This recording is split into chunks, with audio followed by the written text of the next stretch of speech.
Assalamualaikum warahmatullahi wabarakatuh. Saya Nabila Nama Putri dari semester 3C. Di sini saya akan mereview jurnal hukum pidana lanjutan pertemuan ke-6 tentang urgensi perlindungan hukum jurnalis terhadap tindak pidana pencemaran nama baik menurut Undang-Undang Informasi dan Transaksi Elektronik.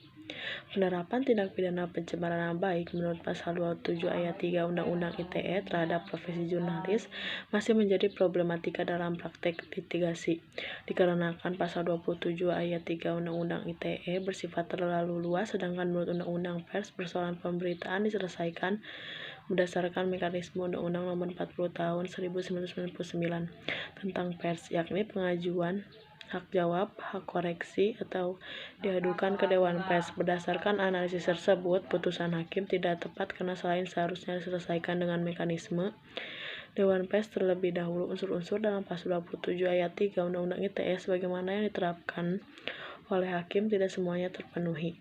Perlindungan hukum jurnalis yang karya jurnalistiknya bermasalahnya sudah jelas dijamin oleh Pasal 8 Undang-Undang Nomor 40 Tahun 1999 tentang pers, menyatakan bahwa dalam melaksanakan profesinya wartawan mendapat perlindungan hukum, tapi secara faktual di lapangan tidaklah demikian. Salah satu contoh kasus penerapan tindak pidana pencemaran nama baik menurut Pasal 7 Ayat 3 Undang-Undang ITE terhadap putusan nomor 42 Pidana Sus 2019 PN-BIR bahwa kasus ini terkesan dipaksakan untuk diselesaikan melalui persidangan secara pidana karena tindak pidana pencemaran baik atas karya jurnalistik dapat diterapkan dalam Undang-Undang ITE jika telah memenuhi 3 syarat.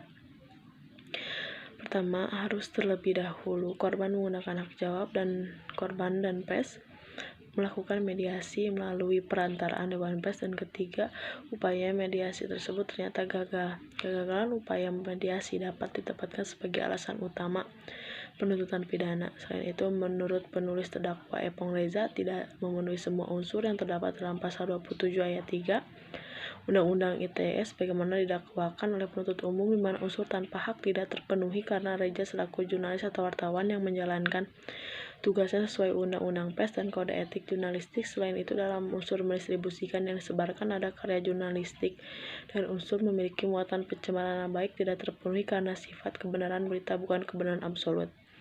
Hal ini menunjukkan perlunya penegasan perlindungan hukum terhadap jurnalis terkait tindak pidana pencemaran nama baik menurut Undang-Undang ITE.